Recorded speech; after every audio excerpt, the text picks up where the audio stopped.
फुलझड़ी और मैं श्रुति।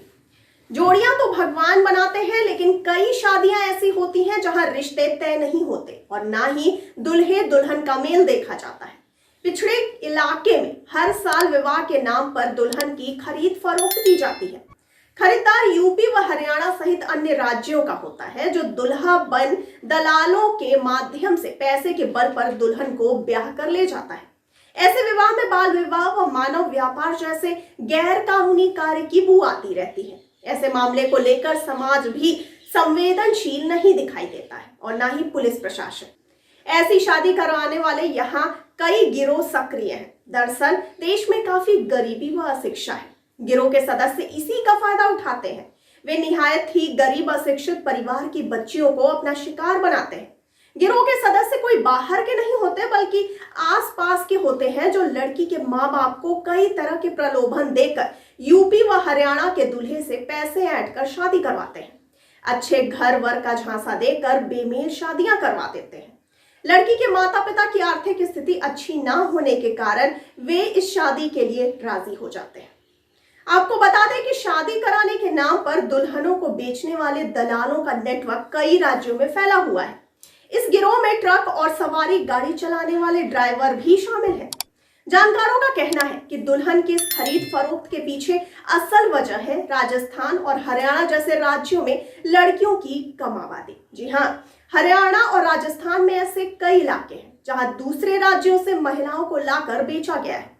इन इलाकों में बाहर से आने वाली महिलाओं को पारो कहा जाता है। पारो यानी यमुना पार से आने वाली महिलाएं।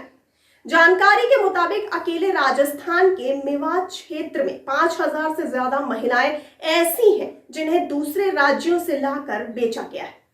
आपको जानकारी के लिए बता दें कि ग्लोबल वॉइस की रिपोर्ट के अनुसार 90% लड़कियां देश के अंदर ही बेची जाती हैं, यानी एक राज्य से दूसरे राज्य में।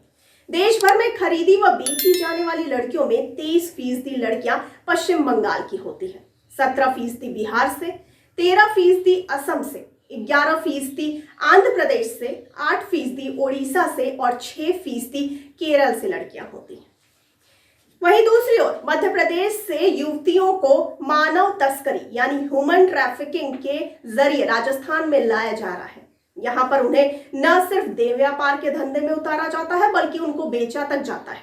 कीमत भी मामूली सी होती है। इस काम में न सिर्फ आदमी शामिल है, बल्कि खुद महिलाएं, जिन्हें लेडी डॉन कहा जाता है, इस तरह के गिरोह को चला रही हैं। यहां तक कि बिचौलियों तक महिलाएं भी होती हैं। आइए जानते हैं कि कौन होती है ये पारो या मोलकी। पारो का मतलब होता है पार की गई, गायब की गई। हरियाणा में इन्हें कई जगहों पर मोलकी दुल्हन भी कहते हैं। इसका मतलब होता है खरीदी हुई। हरियाणा में शादी के लिए बड़े पैमाने पर दूसरे प्रदेशों से लड़कियां खरीद कर लाई जा रही हैं। इन गैर हरियाणवी महिलाओं को ही यहाँ पर पारो नाम दिया गया है।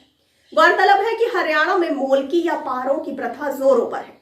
मोलकी या पारो क्षेत्रीय भाषा में उन दुल्हनों को कहा जाता है जिन्हें बिहार, असम, ओडिशा, बंगाल जैसे राज्यों से खरीद कर लाया जाता है।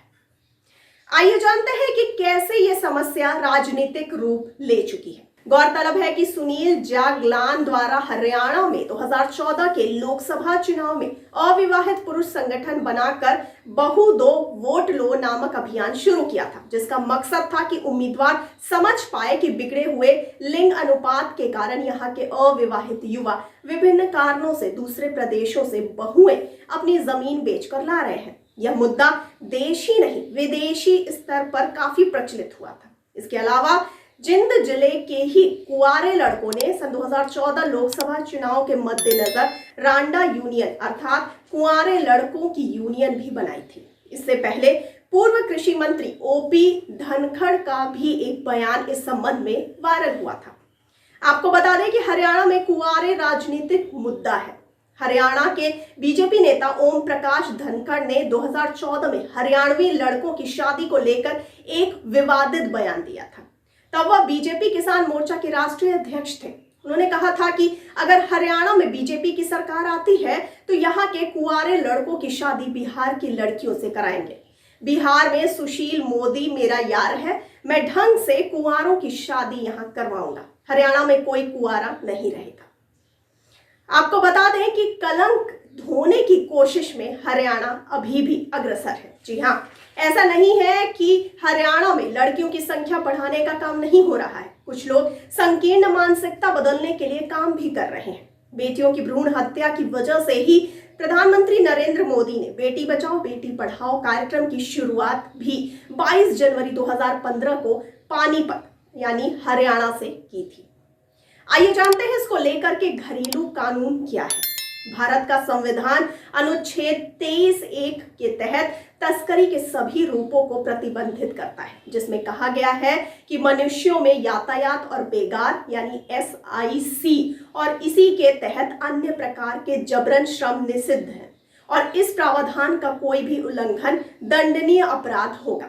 कानून के अनुसार हालांकि भारत ने अभी तक दुल्हन की तस्करी की प्रथा को प्रतिबंधित करने वाले व्यापक कानूनों को लागू नहीं किया है।